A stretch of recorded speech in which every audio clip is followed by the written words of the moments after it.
관측할 때는 입자고 왜 관측 안 할 때는 파동이냐고. 이제 여기서부터 골 때리는 그 이중 슬릿이 나도 아직 이해를 못 하고 있는데 계속 익숙해져 버린 것 같아. 똑같은 문제. 입자냐 파동이냐 뭐.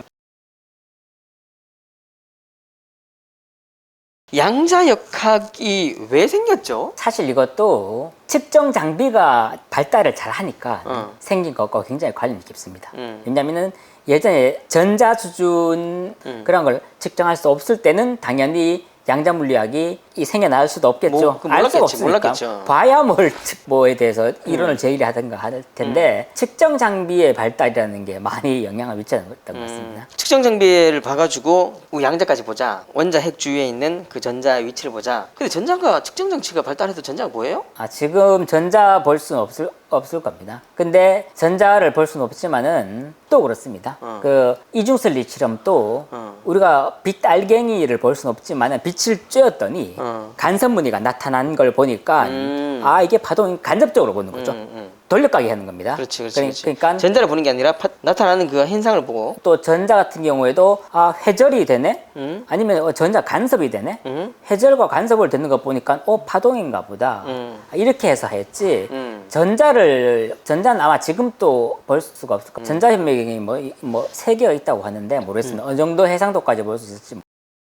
이중슬릿이. 그러니까 코펜하겐 해석에서도 결국에는 뭐 아인슈타인과 그 다음에 하이젠베르크, 보일 걔들이 이제 다 부딪힌 게 전부 다 이제 이중슬릿 그것 때문이잖아요. 하여튼 알갱이로 봤는데 전자 이런 게 근데 그게 왜 쏠 때는 특정했을 때 눈으로 봤을 때는 걔들이 두 줄인데 왜 눈으로 관찰하지 않았을 때는 왜 파동인가? 그게 이제 비문학에서도 많이 나와서 일단 구별을 해야 될 거는 이런 걸 좀 구별을 해야 돼요. 관찰이라는 것과 해석을 구별을 해야 돼요. 그 말을 하더라고. 첫 번째 관측을 봐야 되고, 그다음 두 번째가 이제 이해, 해석 이거를 보는 거야. 네, 근데 관측이나 해석이 물리학에서 나타나는 걸 그냥 그대로 보는 거지. 그걸 관측한다고 달라지고 해석한다고 달라지는 문제가 않는 것 같은데 한 몇 년 동안 생각하다가 결국에는 지금 이제 이해가 조금은 되는데 근데 거의 받아들이는 수준이 된 거예요. 근데 그걸 다시 타당하게 하나씩 따져보면은 지금도 이해가 안 가는데 그걸 제가 관측 장비가 잘 발달을 해서 회절이나 간섭을 볼 수 있게 되었다고 했죠. 그게 바로 관찰입니다. 관찰. 그 관찰을 해보니까 이게 고전 물리학으로서는 도저히 설명할 수 없는 현상이 이 관찰이 된 겁니다.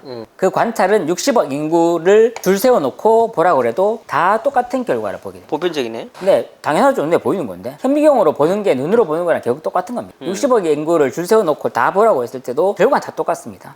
자, 그럼 이거를 어떻게 왜 이런 현상이 나타났다라고 설명을 할래? 라는 문제가 이제 물리학자들한테 던져진 겁니다. 그러면은 물리학자들은 난 이렇게 돼서 이런 현상이 발생한 것 같아.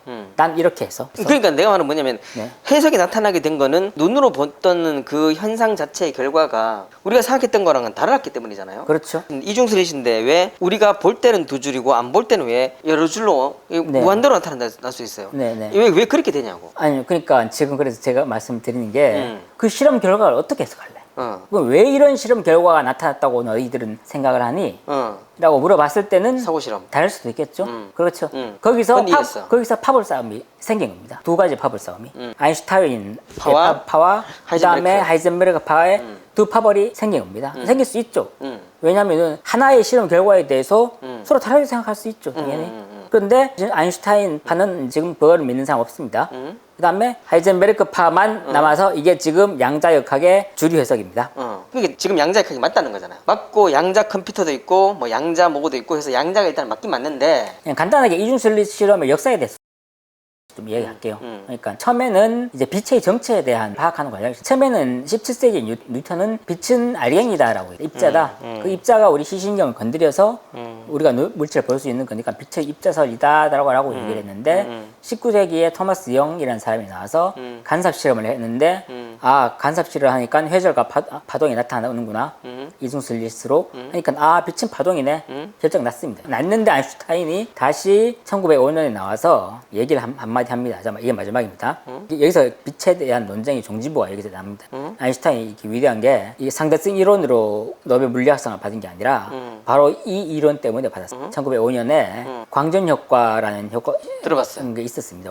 이건 원래 1800년대에 설명을 못했던 겁니다. 파동설로 설명해야 돼요. 근데 이때 빛이 입자라서 빛의 알갱이가 금속판을 때리면은 거기서 튕겨나온 전자가 튕겨나오는 현상이 바로 광전효과 실험이다. 따라서 빛은 입자다. 라고 얘기한 걸로 해서 종지부가 종료. 났습니다. 빛은 입자다. 파동과 입자의 이중성을 가지고 있다. 그 성질을 모두 가지고 있다라고 한 게 결정이 났고요. 아직 관측 얘기는 안 났습니다. 근데 어떻게 두 가를 동시에 갖고 있어? 어떻게 보면 신비로운 거죠. 물렁하나? 예? 그러니까 합쳐서 다시 분산됐다가 합쳐지고 이것도 아니잖아. 근데 이렇게 얘기합니다. 그러고 나서 빛 말고요. 물질. 예, 우리 이런 물질들인데 이런 물. 이 세상에 만물.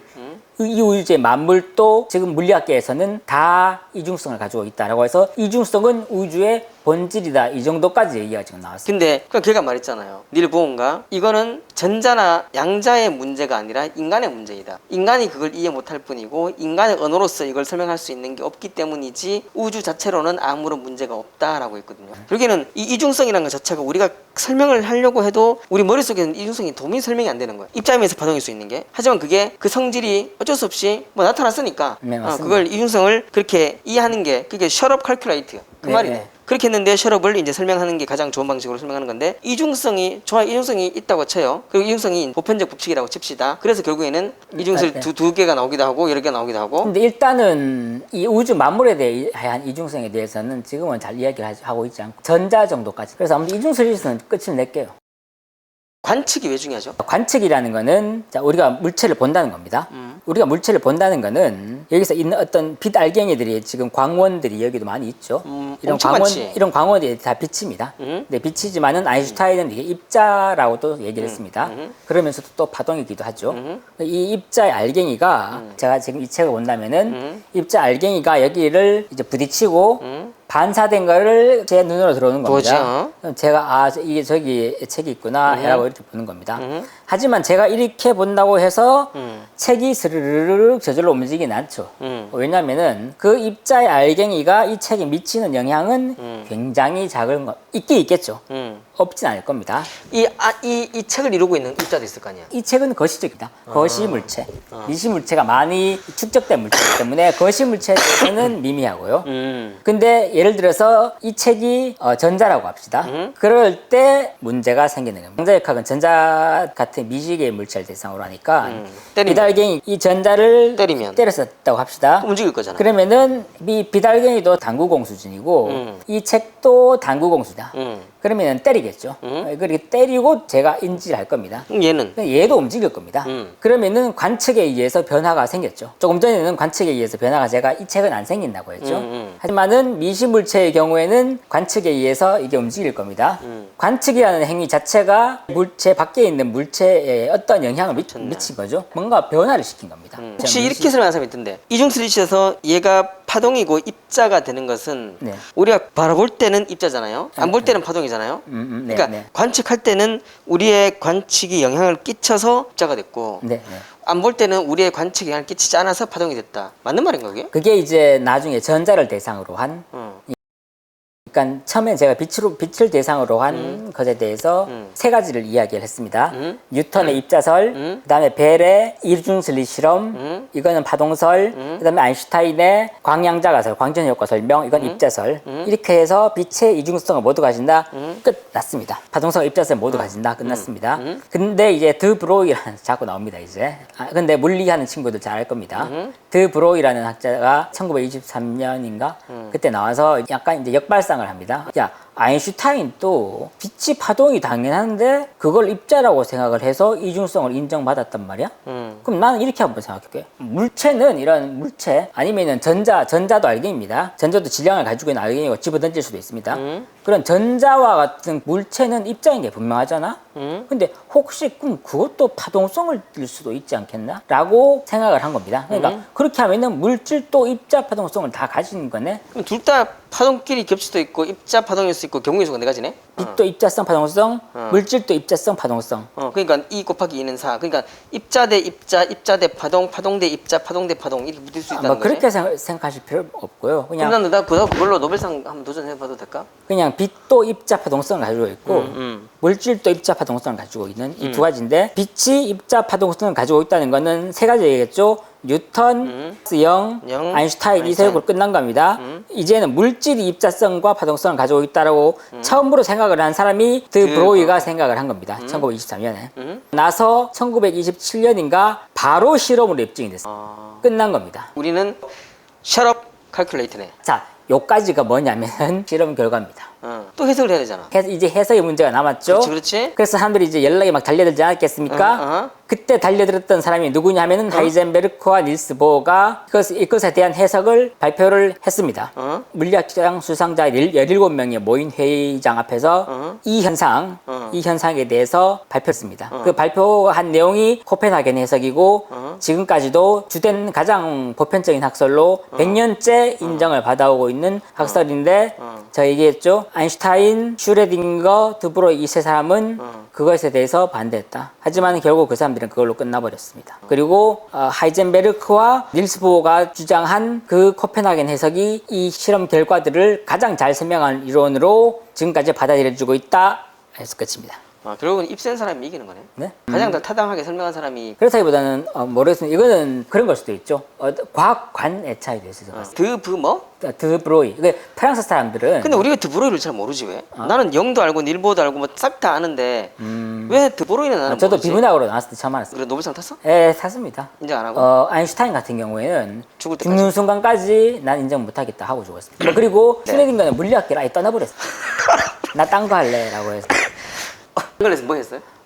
저거 엔트로피 쪽으로 좀 연구를 했는데 저거 네그 엔트로피라고 에너지 그러니까 음의 엔트로피 쪽으로 하여튼 좀 뭐랄까 사람들이 많이 상처를 받았네. 그렇죠. 왜냐면은 자기들에 의해서 시작된 건데 양자역학이라는 것도 처음에 시작은 1905년에 아인슈타인이 광양자 가설을 발표했을 그때부터 사실은 촉발된 겁니다. 그때부터 빛의 이중성이 인정이 된 겁니다. 그 다음에 물질의 이중성은 드브로이가 1923년에 물질파, 드브로이파를 했을 때 사실은 그때가 사실은 결정이 된 겁니다. 코펜하겐에서 어디 있는데? 코펜하겐 해석은 이게 두 개가 실험 결과죠. 실험 결과가 먼저 있은 다음에 해석이 있죠, 당연히. 그 다음에 실험 결과 해석을 하이젠베르크와 닐스 보어가 했는데 지금 아인슈타인과 드브로이가 보기에는 아니다. 어라 이것들 봐라. 이게 우리가 만든 거를 지들이 나와서 완전히 변태같이 해석을 해버렸네. 라고 하고 회의장을 박차고 나왔다라는 그렇게 된 겁니다. 결국에는 이거네요. 이중슬릿에서 두 줄이 나고 여러 줄이 나오는 게 사실 의미가 없었네. 그러니까. 관측에 의해서 그렇다라고 해석을 그렇지. 합니다. 그러니까 의미가 없네. 결국에는 이중성을 갖고 있다는 걸로 해석이 끝나버렸고. 네, 맞습니다. 그리고 우리가 이걸 왜 그런가 이게 맞냐 하는 건 이미 옛날에 사람들이 다 했고 아니면 아닌 거고 맞으면 맞는 거고 이렇게 한 거지. 어차피 우리가 왜 두 줄이지 왜 이건 이중성으로 끝나버렸고 그걸 이제 믿고 안 믿고는 그 뭐 차이인 거고. 비문학에는 어떻게 나와요? 비문학에는 빛의 이중성에 대한 논쟁이 굉장히 많이 나왔어요. 그게 엄청 많이 나왔습니다.